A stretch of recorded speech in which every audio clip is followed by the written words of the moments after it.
they're in an environment with a lot of people, and that recorder ends up saving, their audio and saving their lives, really. So, um, all right. So, our guest today is an individual who describes himself as a introvert who doesn't work nights and weekends, doesn't do parties or events, and is completely antisocial. And when you find out today what he does for a living, you might think that I am describing the wrong person. Has successfully knocked on over 125 doors in his real estate business over 2 states, and frankly is one of my heroes right now after reading his book, Doors Open When You Knock, a Realtor's Handbook for Boundless Opportunity and Freedom. With that, it is my pleasure to introduce Mr. Stephen Ross from Denver, Colorado, I believe. You got it. Right. So how's it going today? It's going awesome. Thanks for having me. And this is terrible. So I'm going to start off by doing the worst thing a guest can do, which is correct the introduction you just gave me, which was amazing, except you left out something. You eat puppies for breakfast. No. It's 125,000 doors. Oh, what did I say? 125? 125. Because someone's sitting there thinking like 125 doors, that's no big deal. And you're right, 125 doors would be no big deal. Oh, well, I did that on purpose. Okay, good. Oh, that's funny. I left out the most important statistic, which I find to be completely amazing. So, with that, I mean, before we get into all the door knocking and stuff, I mean, tell us a little bit about your background, because I actually read I read the book, and I foolishly didn't order it quick enough, so I ended up having to grow in this process by ordering the ebook and reading it on the Kindle version off of Amazon. And look at you. I'm old school. I like the the paper, the touch and feel, and dog ear the pages and get my highlighter out and make little notes, knowing full well I'll probably never go back to it, but sometimes I do, and it's kind of fun to look at that. But no, it was kind of a growth exercise for me too, to actually get the book, because I wanted to really understand what it was, the message you were trying to convey in the book. And like I said in the introduction, I felt like you were writing the book for me. Okay. And I've been in the business 20 years and stuff, and you nailed so many things, like just so spot on, which we'll get to in a minute. But give us a little background to the people who are listening. What started your real estate journey? But you haven't always been doing real estate, correct? That's correct. Okay, and I know the answers to these questions, obviously, but what was what were you doing prior to real estate, and what led to the shift? I think this is a great example, and I'm not going to start when I was in 5th grade. No. Oh, come on. We want to put people to sleep, But I will start. So I got my license. So we're recording on. Is it okay to say when we're recording? Yeah, absolutely. Yeah. So we're recording here on March 17th, 2021. Happy St. Patrick's Day. Happy St. Patrick's Day. March 15th, 2005 is when I got my real estate license, my first real estate license in California. Now, prior to that, I was a chief technology officer for a medical startup, and spent a few years doing that. And we sold that company. Great experience, didn't make a ton of money. Actually, most of us lost money. So here I am. It's March 15th, 2005. I've got 2 little boys and a little girl on the way. And I'm going into a commission-only business. And I'm an introvert, and I don't sell anything. I was a technology executive. I wasn't even a sales guy. And the reason is 2005, for those of you who remember 2005, certainly in Southern California was amazing, right? It was just a spectacular real estate run. And if you were breathing, you were making money selling real estate. And so I looked around and I'm like, and no offense to the people, but there was a lot of people making a lot of money. And I'm like, these people are not that bright. I could do this, right? I'm a UCLA grad. I've worked on Wall Street. I've done technology startups. I could do this, which is what everybody says when they get into real estate. Oh, it's not that hard. I could do this, right? And we all know, for those of us who've been around, it is much harder than it looks. I always joke, like, because one of the first things many people will say, why are you getting into the business? And they'll say, well, I really like houses and I really like people. And my response is, well, this business will cure you of both of those things. So exactly. Yeah, and obviously I'm kidding, to some degree, but well, I'm kidding, obviously, but it's so much more than that, right? I mean, so anyway, continue. I'm sorry to interrupt. No, I just, that really is it. I just decided that it was going to be something new for me. I didn't want to go back into IT. I didn't want to go back into consulting. And it seemed like there was no limit in the right there. I mean, I didn't quite get it at the time. I mean, I sort of conceptually got it. Like, I hadn't decided to knock on doors yet, but one of the things in our technology business was we were raising money. Well, if you're trying to raise $20 million for a business, there's only so many places you can go to raise money, right? And when you're at the end of that list, you're done, right? You're out of business.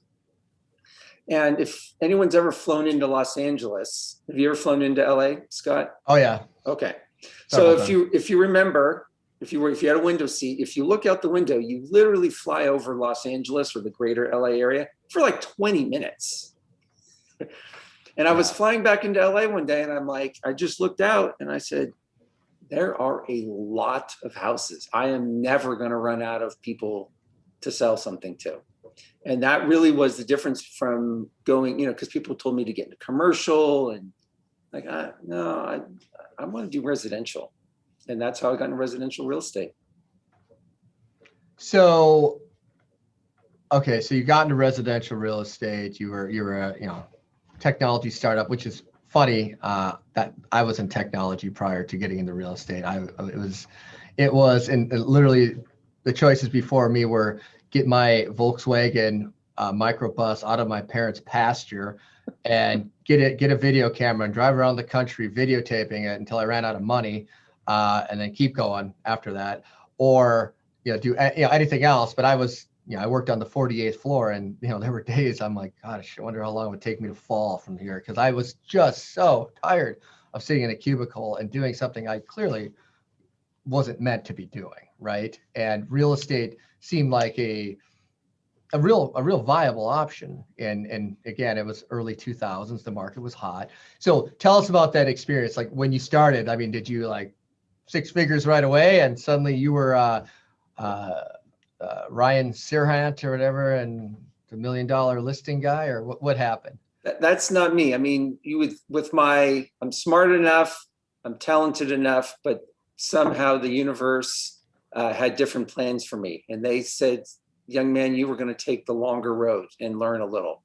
And so, I think back to when I was with Coldwell Banker. It was an NRT owned company. Coldwell Banker in Southern California in those days was the dominant player. And they had, for all their new agents, they had a 2-week training course. It was called Fast Start. And the last day of Fast Start, they bring in this coach, real estate coach, and he was a former NFL player, and he was gruff and rude and kind of a bully. And he said, pretty simply, he said, this is a simple business. It's a contact sport. You got to knock on heads, knock on doors, pick one. And I thought, well, screw this guy. I mean, I went to UCLA. I've worked on Wall. I've done all these things. I am not knocking on doors. I'm from LA. I'll call people I know. And after about 60 days, I ran out of people to call, right? And I was not making a ton of money. So that's how I thought, well, I better try this knocking on door stuff. So no, it was not rainmaking for me day one. Right. So how long was it? I mean, before you got your first sale? I mean, was it days, weeks, months? it's hard to remember. I think the first year I might have sold 4 or 5 houses, and literally the very first listing I took was almost by accident. Like, I'm out there knocking on doors. I was too afraid to talk about real estate. So I was doing this old Tom Hopkins thing called I was doing a survey. And so I knock on this door, and this very nice man answers the door. I ask him a few questions. He shuts the door. I go to the next house. I come down the sidewalk of the next house. I'm going down the sidewalk to the other house. And I see him. He's coming at me. He's running out his door, and he's waving at me. And he waves me to come back. And he brings me back into his house. And this is what had happened in between him shutting the door and him coming to flag me down. So he shuts the door. He goes into his house, and his wife says, "Tom, who is at the door?" And he says, "A realtor." And she says, "Well, where is he?" And Tom says, "Well, he left." And Lucille says, "Tom, we're moving. Go get him." And so he was literally flagging me down to say, "Hey, we're moving to Hawaii. Can you sell our house?" Right? Wow. So even when you're terrible, even when you suck, if you could just get your butt out there, right, you're bound to find a few crumbs. That is incredible. And so true, right? You don't know, how are you going to know if somebody is in the marketplace to sell if you're not letting them know you're available to help them sell? Like, you were going out to where the business was, and and not to jump ahead too much, but there's so much, again, there's so much in your book I identified with. I happen to love, right? Because it's the God, there's so many great quotes in there, but it's like, the secret every writer knows, it's not the writing that's hard, it's sitting down to write that's hard. And I believe that door knocking's hard every time you do it, right? But you talk about the I'll call it the tyranny of the urgent, right? Where and I'm glad my brother Jeremy was Jeremy's like the producer of the show. He's also my my favorite minion lackey. Pincushion. Yeah, pincushion. And Jeremy fell victim to the tyranny of the urgent. He had a lead call that he knew we were meeting today at 1 p.m. Central Daylight Time. And what did Jeremy do right before our meeting? Right before we aired this episode? Oh, wait, Jeremy, I'm going to unmute you. What did you do? I had to call him. If I don't call him within a minute, there's going to be 3 other people that do. So I had to do it. Anyway, so having read your book, I'm like, okay, this is an example. And online leads are a kind of their own beast. And we have here we do property here in flyover country in the bunker. We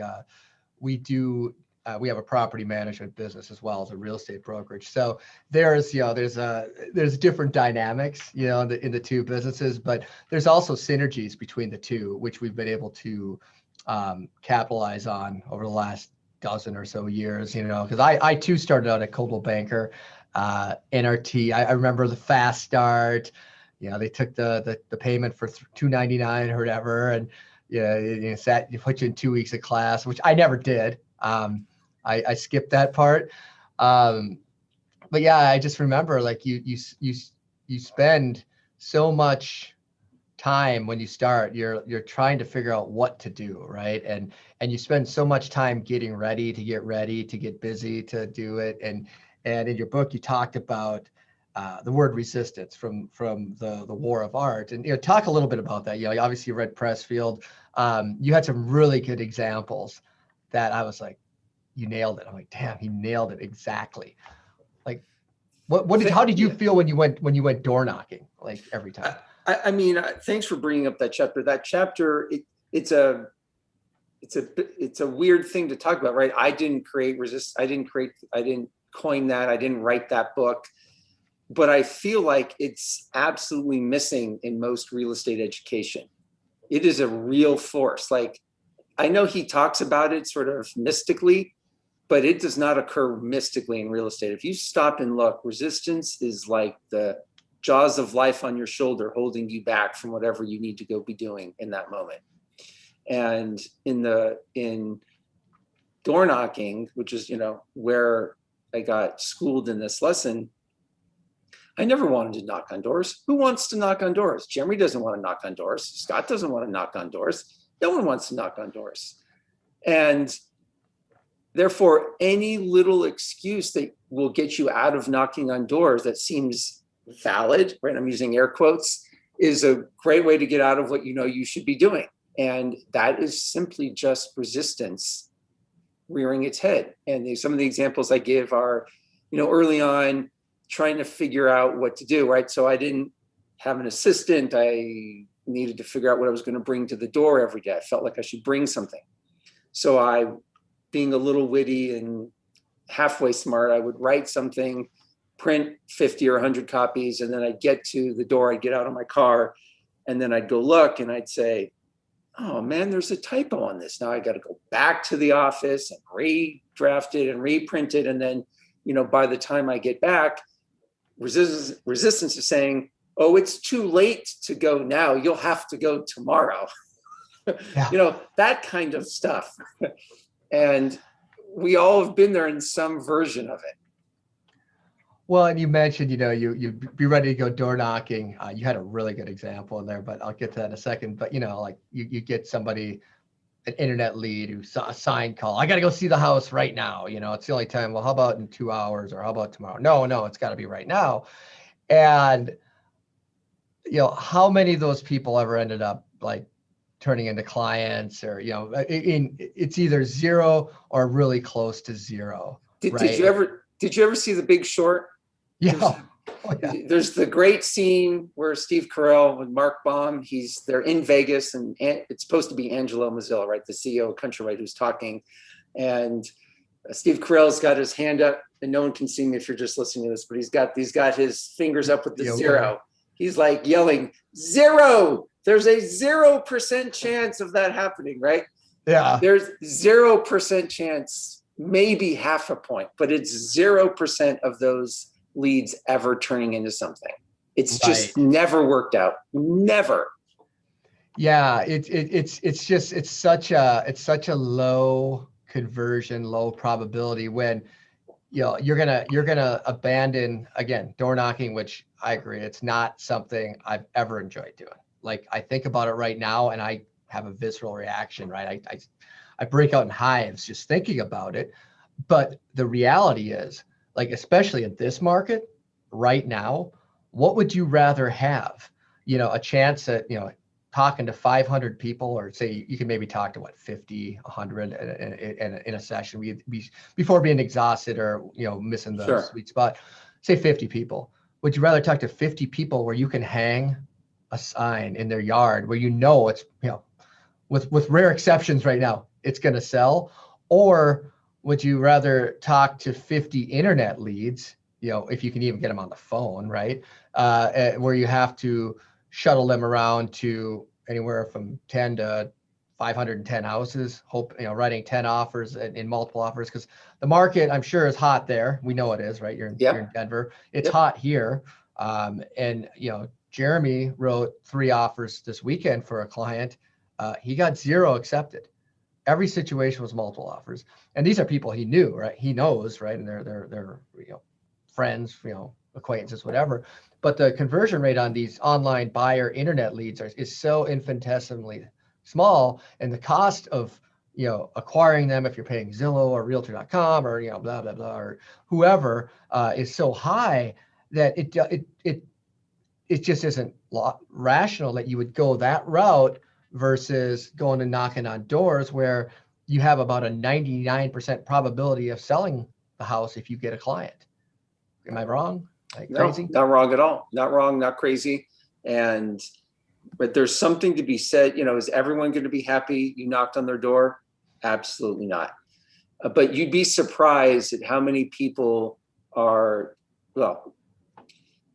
depending on how you go to the door will depend on what you get at the door. If you go with a commitment to serve and be open and respectful and deferential to people, you would be amazed at how people respond to that. If you're just going to convert someone and get a lead or get a sale, and you could care less about the person, you're right. There's going to be more doors slammed in your face because people can sense that immediately. And I'm not saying that one's right or wrong. I'm only pointing out that one will lead to certainly a richer experience. And at least for me, it's turned into an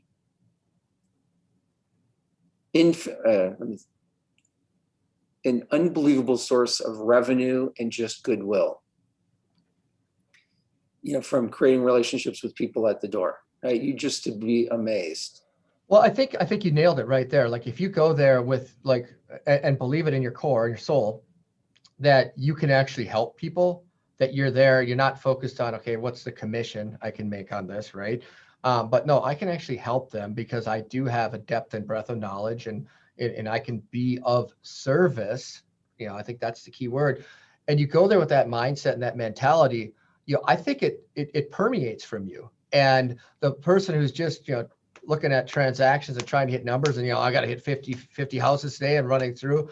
I think people can sense that or smell Sure. that or, a mile away. Like, how let me ask, what was your tactic? What was your technique? I mean, you're an introvert, right? And, Yep. and you, like you said in your book, like you've always hated door knocking.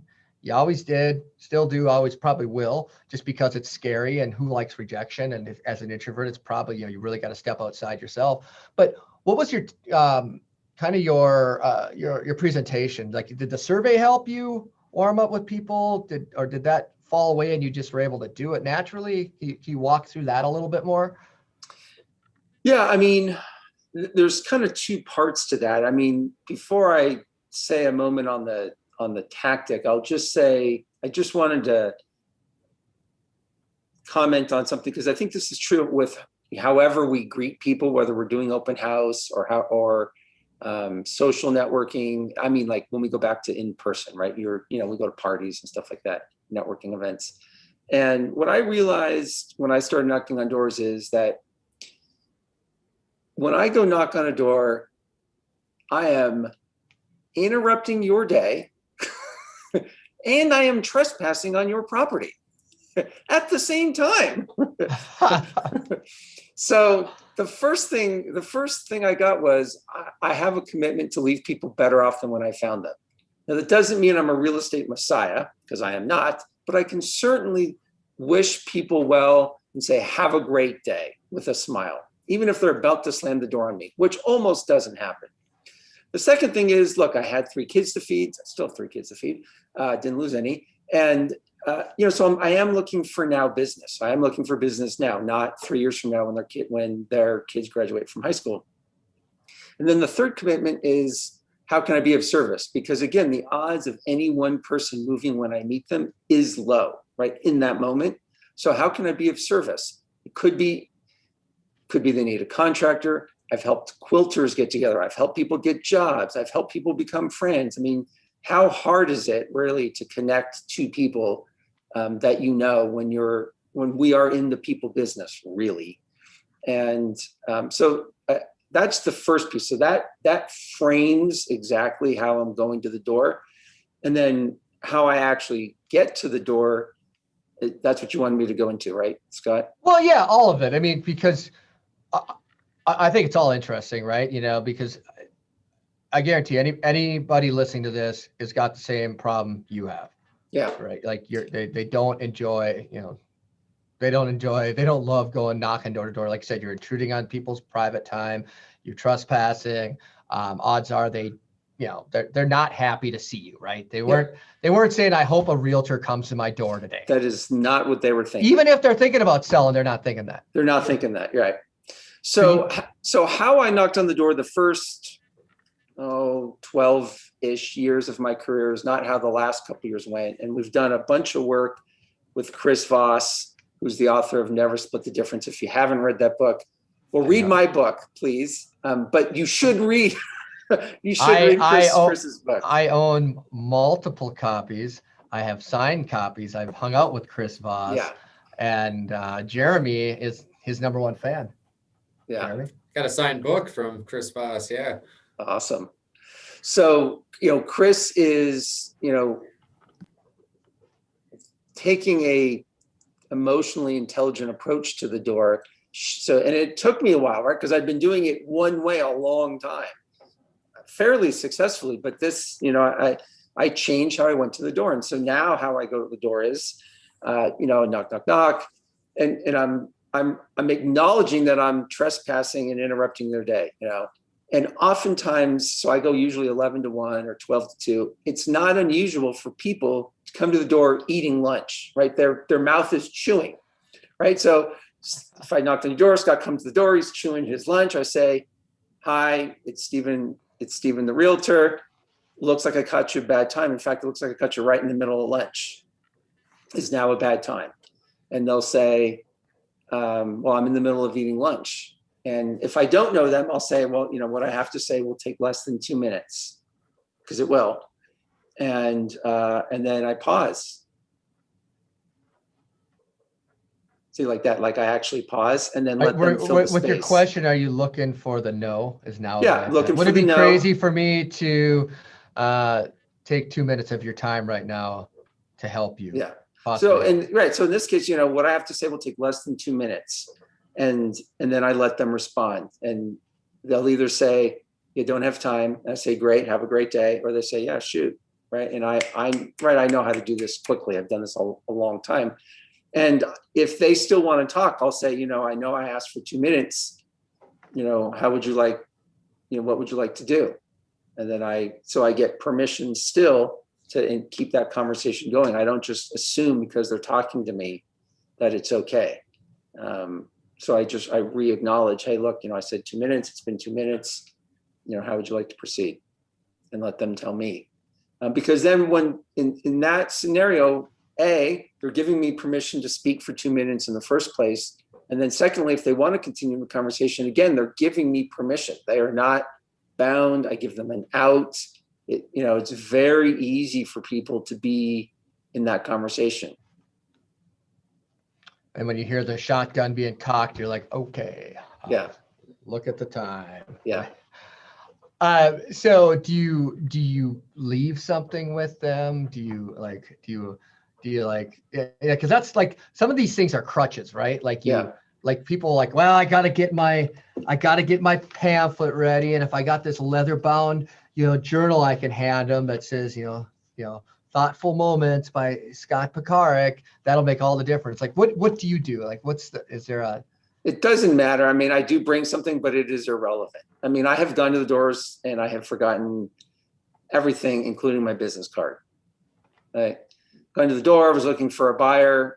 Someone says, "Hey, I know someone, give me your card." I'll hand it to them. And I go to reach in my pocket and realize, I forgot to put the cards in my pocket. I'm like, "Give me your number. I'll just have to text you." No big deal, right? Right. Yeah, because I feel like so often, and I'm guilty of this. I mean, everything I say, it sounds like criticisms of other people. I'm really talking about me. I'm projecting.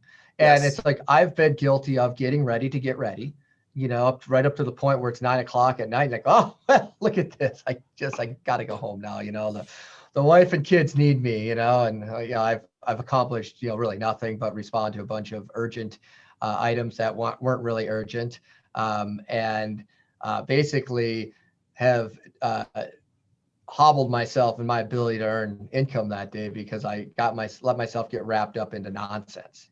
Most of the time it's nonsense. You get caught up on, what's overthecap.com. How much salary cap space do the Denver Broncos have versus the Minnesota Vikings, and which free agents will they sign? Like important stuff like that. Versus servicing your clients and making their lives better. What is just to back up, like looking back on a successful career, and success has many definitions. So when I say that, I mean there's monetary is one that many people measure, but there's more. It's way more than that, right?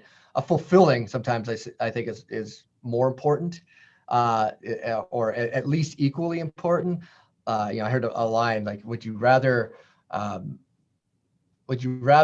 have a successful life or a life you enjoyed living, right? And which is I think is probably more the fulfillment side of it. But if you had to start over, number one, would you change anything? And if you could, what's the number one thing? There's two parts to that. I think switching markets was really hard, right? So I actually built up a fairly good reputation in 4+ years in Southern California in the markets I was working. And when when 08 happened and I knew it was going to be tough, we decided to pick up and move to Denver. And although I don't regret that decision one bit, it's been amazing. I would have made way more money if I stayed in California. Not because the prices were higher, but I didn't have to start all over. And that I wasted 5, 6, 7 years probably doing that.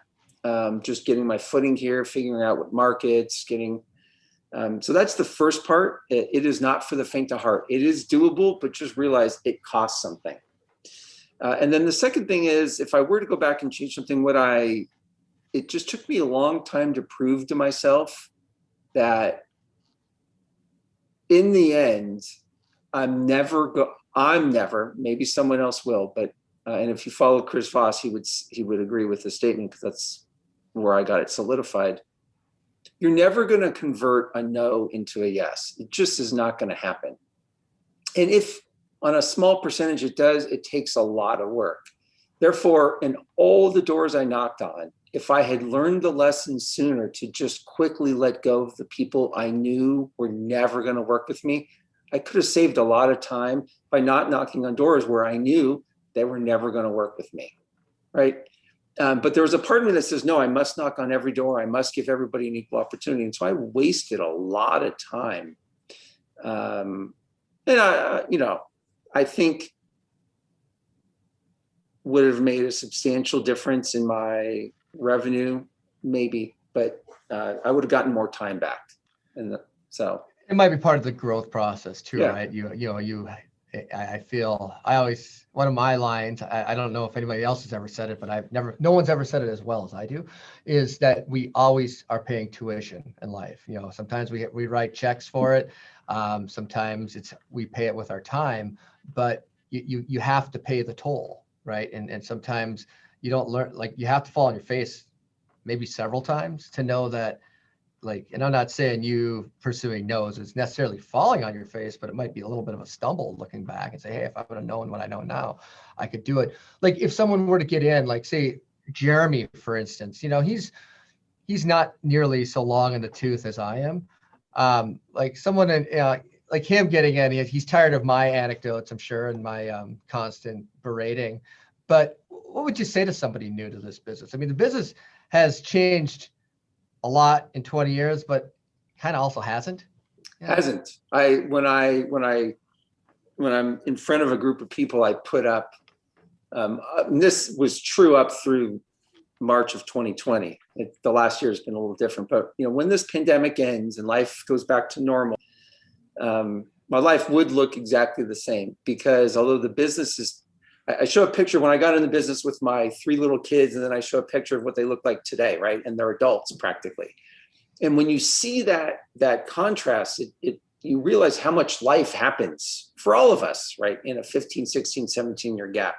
And yet the thing that has stayed absolutely the same is what my days looked like, right? My day was exactly the same. I got up, I did what I did. I went to the doors at a certain time. I left the doors at a certain time. And if I had no appointments, you know what I did? Nothing. I goofed off because I'd already done what was most important, right? So most of us don't have appointments every day. I mean, certain times of the year we're busier, but a lot of times we don't have an appointment. And so I was never doing busy work, right? Because the only thing I needed to do was knock on doors. And so if someone's new getting into the business, you literally, if you just focus on making your contact, however you're going to do that, everything else after that is by choice, right? It's optional to some extent. Sure, you got to know the market. Sure, you got to know the contract. I mean, there are obvious things that, right, you and I would know after 20 years, right, because we've done it so many times. When you're new, it is not, right, it's not a habit yet. But there is really not much else to do. Right. Yeah. I mean, the technical aspects of the business right now, like for guys like you and I, like it's second nature, right? And, where people would, I remember when I first started, I would like pre-fill in the purchase agreements because I didn't really pay attention in realtor school, but I didn't know what half the sections meant, even though I'd been trained in it. So I'd have to restudy it and, and then I'd go over it, I would be able to explain it, but I didn't have that, pressure on me to do it. And it's interesting though, you mentioned like Chris Voss, because he's somebody, we've followed. He's an Iowa farm boy, and he's now with a group called Genius Network. And there's a guy who's affiliated named Dean Jackson who talks about, I don't know if you know Dean Jackson. But, I've not met him, but I know exactly what you're talking about. Yeah. So I've gone to like some events with Dean, and great guy, like super. Chris is a great guy. Chris is Joe Polish runs Genius Network, all like just genuinely great people.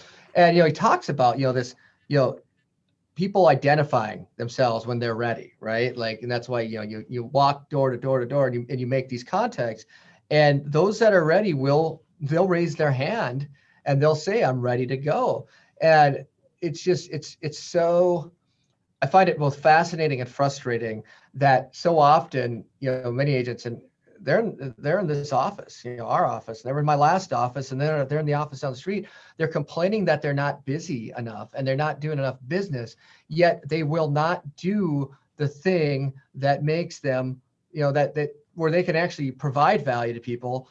Raise their hand and say, "Hey, I'm here to help you, and here's how I can help you." What is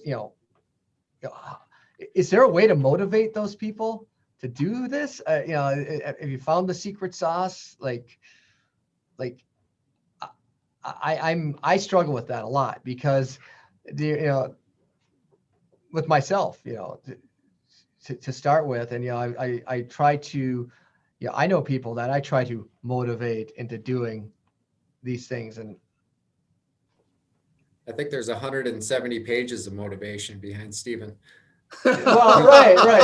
Well, thank you, Jeremy. And this isn't me trying to, maybe, but I am going to buy your book for other people in my office and make it required reading and read it with them, because it's like you're in my head, and the things I'm trying to tell them. You've articulated very nicely, the challenges that I think all real estate agents will face over time, and some have it figured out. And you talk a little bit about having the balance too, right? Like being able to be in a space where you're not working 100 hours a week, which I'm sure we've all done. And that is for me, that's, your bank account might be higher, but as a father now, husband, friend of people, a son, I don't want to work 100 hours a week. If that's what I have to do to support a lifestyle, I'm either going to change my lifestyle or change careers. Yeah.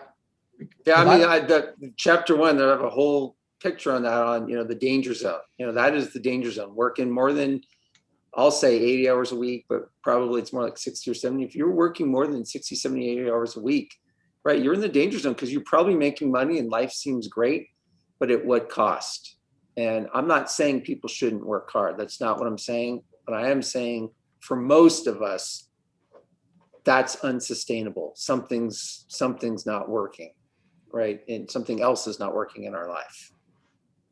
Well, and I remember when I was there in 2009, 10, remember the market crash? Those were terrible, dark days. And, I got into the REO business, and I was so afraid to hire people and stuff. So I was literally working, I say 8 days a week, 25 hours a day. It felt like it. Yeah. And it was, I don't think it's an exaggeration to say I was working 80, 90, 100 hours a week, some of these weeks, trying to do broker price opinions, getting sign calls from buyers that I would still go run out and take. I had a few employees at the time, but I should have had about 2 or 3 more. And I was so afraid. My health deteriorated. My relationship with my wife went in the gutter. I was a miserable wretch of a human being, and I was making a lot of money, but looking back in retrospect, I about lost it all, including if I look at my health, I gained like 50 pounds, and I never been so heavy, so unhealthy, and so miserable in my entire life. And when you look back at life, I mean, I'm 100% believer in working hard, right? I grew up on a farm, and like say, gosh, talk about the 8-day work week, and with no pay. But but I think there's a limit to where you start cannibalizing yourself, right? Yeah. So, but that's an important part, but it also goes back to the people that you were talking about. How do you motivate someone who isn't taking the action that they need to be taking? And Jeremy, listen to this. I can't do your push-ups for you, right? You have to do your own push-ups, right? There's that old line. And it's a great one, though. It is a good one. There's a cruder one that's like, I can't pee for you, but like push-ups usually work, right? That analogy usually works. And I think for most people, right, you got to get to a point where, and that's why the chapter on the why is so important. Not that I'm the expert on coming up with your why. All I'm pointing out is, if you don't, for those of you that can't see, he's got the Start With Why with Simon Sinek on it. Right, people should read that book. All I'm saying is we all have one, even by default, and that's to survive. And if you can't come up with something to keep you going when you don't want to take the action you need to take, right, then you will be out of business, right? The people you're talking about, Scott, just aren't going to make it, right? Well, I talk about comfort, right? And like, we're very comfortable. Like it's, one of the things that happened in COVID was that we were all paid to stay home, right? You could have been. Well, like not, we not weren't. All, right. We weren't. Well, no, real estate agents could get PPP money, but the IDL loans. Like, but that's not. Yeah, but there was, it was, told to stay home, and we didn't, like, particularly in property management. We're like, hey, don't worry about your toilet not working. Pandemic, we're not coming over. We didn't get that. We didn't get that opportunity, nor did we ask for it. But I mean, with me, I think it's sometimes I get too comfortable. Like, you remember the boot heel on your throat when you started in real estate, and you had a couple kids, which I admit must have been terrifying. I don't know how you did it, but like you had your why, like need to eat, need to pay mortgage. Like at a certain point, people get to where, maybe their spouse is making a lot of money. Maybe they've, made some wise investments. They got some rentals, and they don't need to worry about where the next meal is coming from, where the next, mortgage payment, the rent is. And you kind of, you lose that hunger a little bit, that drive. And I think that's where, Viktor Frankl wrote in Man's Search for Meaning. I don't know if you've read that book. I have. I bet you have, and I think we've read a lot of the same books. I've got about 400 more in my office that I haven't read yet. But he talks about, if the why is strong enough, the how will take care of itself. Right. And there's, when it comes down to, can you inspire someone, right? But can you motivate somebody who hasn't gotten that? And I know I'm taking us off course a little bit here, but that's the thing I struggle with. But what I loved about your book, though, it kind of it spoke to that a little bit.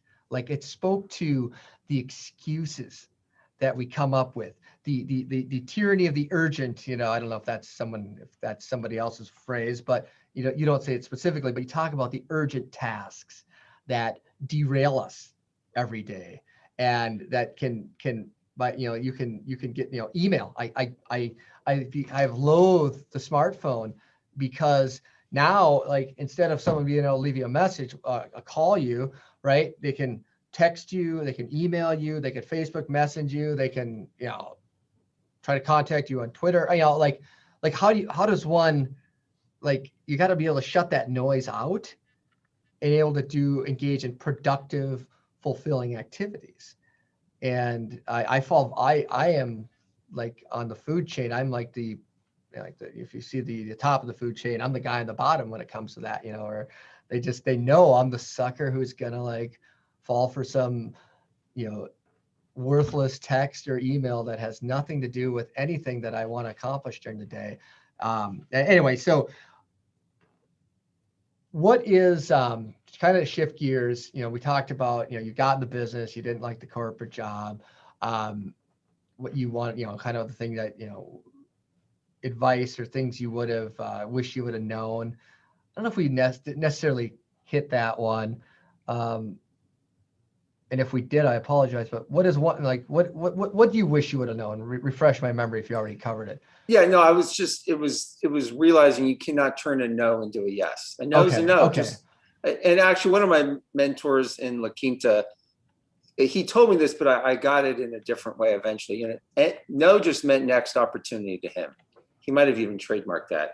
But no just meant next opportunity. Just go next. And the doors was a great lesson in that, right? Because, I knock on your door, knock, knock, knock. You open the door, I say, hi, it's Stephen. You're like, get out of my house. And you shut the door. All right, go to the next door. I mean, it really is that simple. Yeah. And, but not being attached to worse, right? Where you get stuck is I knock on your door, you say, yeah, we're thinking of moving in 3 to 6 months. And the truth is you have a good realtor, right? You have someone, there's no way I'm going to convince you to work with me. And so for me, spending any time or energy trying to get you to work with me, total waste of time. Yeah. And it almost comes like you almost lose your integrity at a little bit too, right? If they know that you're like, hey, I've got someone who's really good, really use, but you keep like, coming at me, I'd be like, hey, you know what? Now I don't like you. Yeah, exactly. Yeah. If you gracefully leave and say, well, you know what? Anything changes, let me know and good luck. I hope it sells. It's funny you talk about the door knocking though. I remember a guy who, this is probably 2 years ago now, a guy who was clearly new in the hazard insurance business, came to my house, knocked on the door, gave me his card. And I wasn't in the market and, for another insurance person, but I really respected what he was doing and knowing how hard it must have been. But I never saw or heard from the guy again, which kind of sucked because he might have been somebody I would have given a crack. Someone said, hey, I want to talk to a couple insurance people. Like I have like 1 or 2 really good ones. I might have gave him a shot just having the cojones to actually go door to door. Cause it's not an easy thing. Mm-mm. Like there's a certain level of respect I would give somebody just for doing that. As long as they weren't annoying, Yeah, exactly. Yeah, exactly. So what keeps you up at night? Like what's the thing that Stephen Ross will wake up in the middle of the night screaming in a cold sweat? Well, first off, I don't ever wake up in the middle of the night in a cold sweat. For the most part, I sleep like a baby by design, right? Because I've designed my life so that I don't have things to keep me up late at night. But to say I'm worry-free or stress-free would be inaccurate. And I would say what gets me, I don't say, doesn't keep me up, but keeps me, what's getting me off track at the moment is a lot like, and I think a lot of people did this last year during the pandemic, right? We were all trying to figure out how it's all going to play out, right? Reading, listening to every podcast, listening to everybody, reading, and right, I am not smart enough to figure it out, right? I was not smart enough. And finally I realized that, and I just went back to doing what I should be doing every day. And I think the market right now is probably the most challenging market I've been in. And we've seen quite a few difficult markets. This is by far the hardest. And I want to be right? I want to figure out how this is going to blow up or how this is going to end. And right, I want to be the one that called exactly. Who cares, really? I mean, in the end, it really makes no difference if I figure it out, because right now I have 4 buyers that need to buy a house. 3 of them have houses to sell, right? I've already listed their home, ready to go. It's in the MLS. It's the moment I find them a house, I list their house. They don't need me to figure it out. They need me to help them get a freaking house, right? And but it's so easy, right? And that's my thing. We all have other things to keep us right. For some people, they got a car hobby. For other people, they're technophobes or whatever the thing is. We all have things that keep us off track. So I would say I'm not worried as much as I going back to the resistance. I just pay more attention to what's distracting my time and energy and my focus. Because that's really where I end up losing, right? No, that's a great answer. It's like focusing on, when's the market going to crash? You get that question. Like, I don't know. Like if I knew, I wouldn't be here right now. I'd be on my island. And, look, I tell people, be prepared that the market might drop 20 to 30%. Well, how do you know? I don't know. All I'm saying is, as long as you're cool, then who cares? If you're going to be there 10 years, who cares? Right. And then I don't have to. If you're going to sell in a year, maybe renting is the option. Maybe you don't buy it. Maybe renting is the option for you. Yeah. So you mentioned a couple people, but like in your career, like who's been your influencers? Maybe like personal mentors or books, or I know that's kind of two different questions, but maybe you can give two different answers. I mean, it's like you. I have a bajillion books, many of which I've read, but many more that I have not. But I would say, the Chris Voss, I've done a lot of training with him over the last 4 years. And so he's certainly been a more recent influence. Obviously, my coach has been a big influence. And the broker I worked for here, Elaine, kind of kept me going when things looked bleak. But so you're with Sotheby's right now? I'm with Sotheby's now, but we used to, when I moved out here, we were a little boutique called Stussy Realty, and Elaine was the broker owner. I knew her through coaching in LA. And, she, having people that believe in you when sometimes you don't believe in yourself is absolutely critical. It's essential, I think. And so I was blessed to have a lot of people like that. And then as far as books, there are so many, but I would say early on, The Greatest Salesman in the World by Og Mandino is by far just so eloquent. And he got a so call simple. out by Matthew McConaughey in Green Lights. Oh, did he? Okay. Yeah. So that book for sure. And obviously Stephen Pressfield's The War of Art, because that concept was just so distinct. It just became so clear to me, because I read that maybe my second year in the business, and I'm like, I just saw it everywhere, right? Once it gets acknowledged, right, that, you're articulating activation, the RAS, whatever it's called, right? Then all of a sudden you start to notice, oh my God, oh my gosh, oh my gosh, it's everywhere, right? And then, but again, the moment you can acknowledge it and you're aware of it, you actually have a chance to do something about it. It's when it's left undistinguished, like as a mystery. Oh, I don't know why, I just can't get anything done. Because you're normal. We put ourselves in this fog, just unwilling to look. And the moment you're willing to look and be truthful, right, you can see what you're doing. Is it working for you or not? So I would say probably I could list 5 others, but those 2, which by the way, may not be impactful to everybody else, but they were certainly impactful to me. I agree.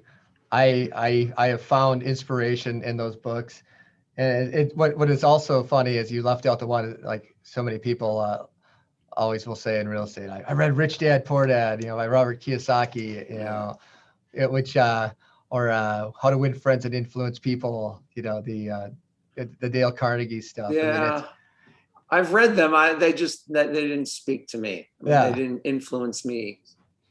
And you know what? That's okay, right? That's okay. Yeah.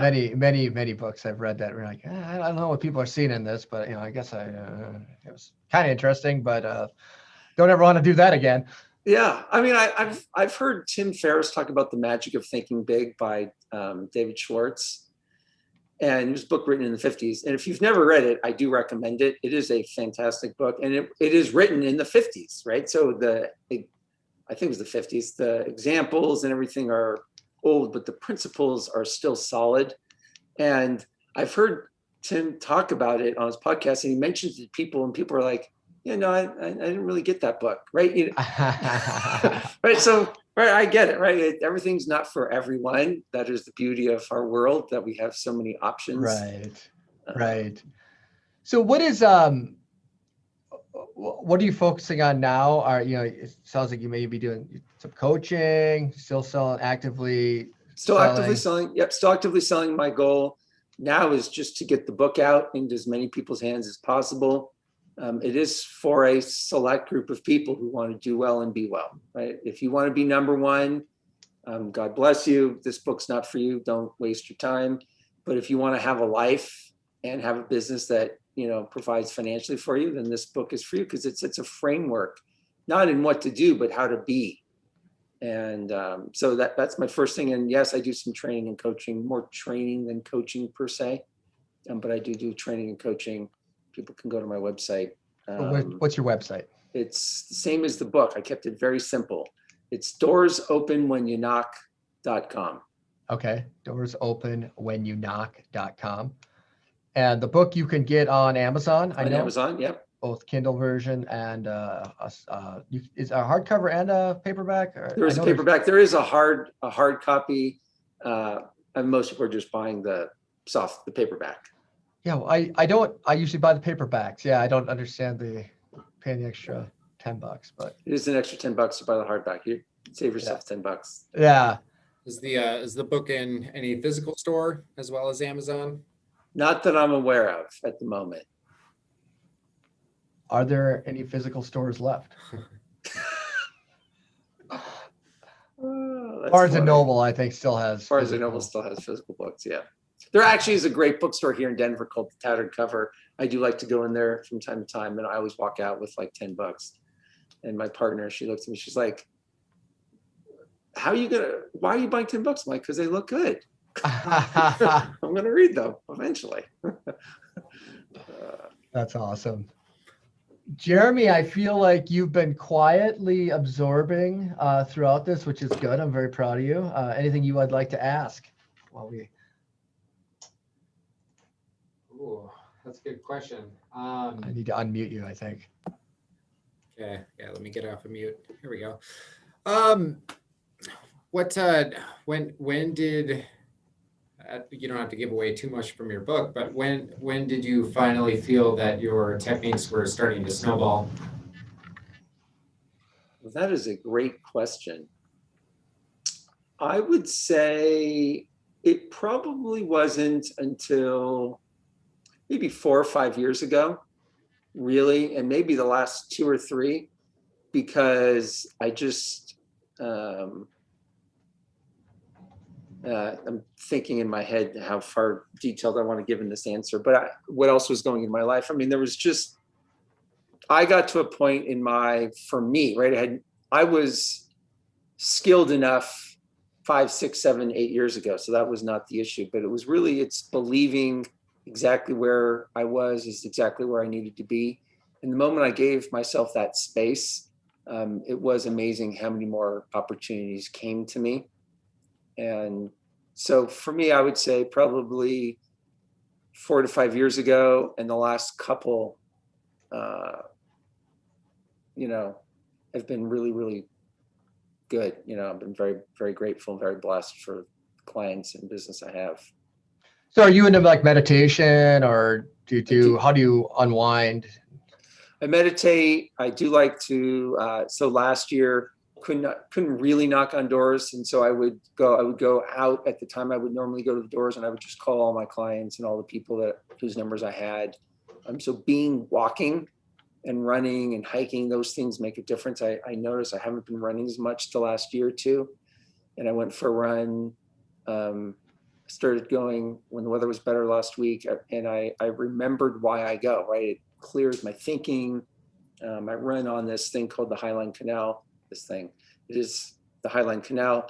It is a gravel dirt road with a man-made canal next to it and trees. And so here you are in the middle of South Denver. You would have no idea, right? Because you can't see anything but trees and dirt and plants and things like that. And I just find that very, very grounding. And so I do meditate. I'm not an expert at it, but I do it. And I just try and move my body every day. That makes the biggest difference. honestly. Yeah, a little bit of exercise. It doesn't take much, 30, 45 minutes. If it's all you can do, it's like, and then the meditation, I mean, there's so many, like Headspace is the app I use. If you want to do guided, even for like 5 minutes, just closing your eyes and letting your mind drift a little bit and wander. It has such a revitalization Yep. effect on just your conscious mind and your subconscious and stuff. So it's something I used to scoff at people when they did. And like, what are you gonna do? Rub patchouli oil on your nipples next there, pal? You know, like, and I've tried that. I like that too. So it's amazing how just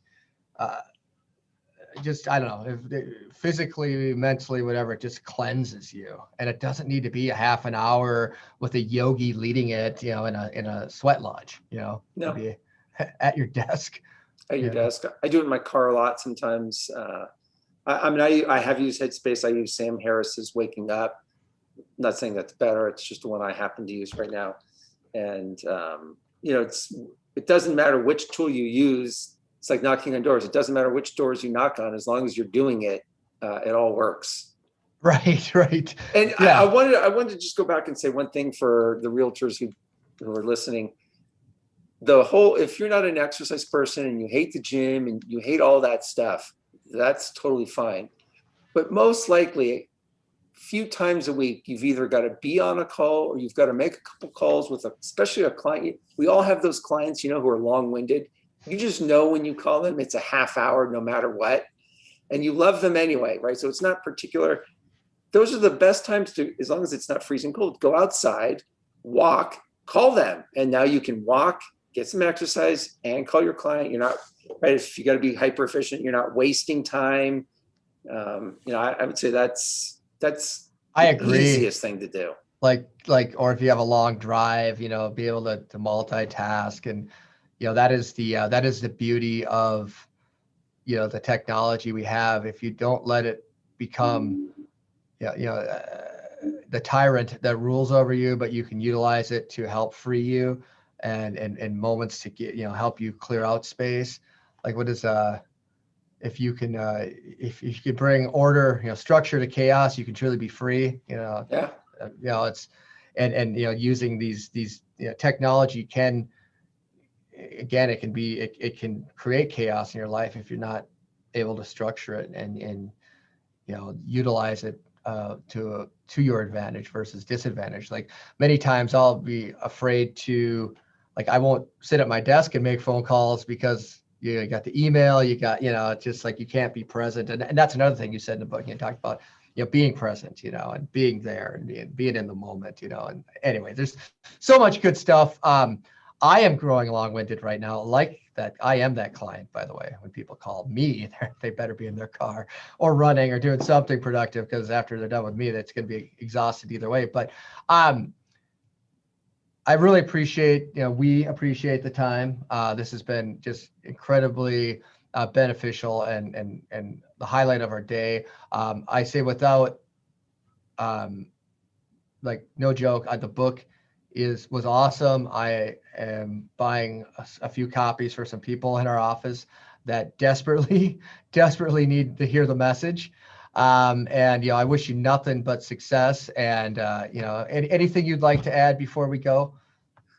Thank you. I mean, really, thank you for, right? Because how many times people don't read the book, and, you know, the fact that you're willing to take the time and gear the conversation towards actually helping people, right? Which is the whole goal, right? How can I make a contribution, a difference to someone else? So thanks for doing the podcast. Thanks for reading the book and bringing it up in a way, right, that actually will help someone. And I have to throw this in there. You knocked on our door and you found us. And, you know, that just another example of how, you know, you just knocking on doors. You know, I could have hit delete on the email, like, who's this guy, right? Like, you know, it's just another door opening. And I remember, like, again, the Joe Polish at Genius Network, he talked about a book that he picked up by an individual who was a marketer that had written it 15 years earlier, that, you know, he just happened to get a copy book, thought this was really good, calls this individual. just says, hey, I'm wondering, can you talk to me? The guy said, hey, I'm $20,000 for like an hour. And turns out, Joe ended up selling them services within the next year after hiring him to do, his work, and they built a wonderful relationship. So you just never know, right? And the one certainty is if your couch isn't necessarily going to enrich your life very much. So it's better if you get out of your couch and go out and knock on some doors. And Well said. All right. Well, Stephen, thank you so much. We hope you enjoy the rest of your day, and we hope to have you back soon. And we're gonna do our part to get the message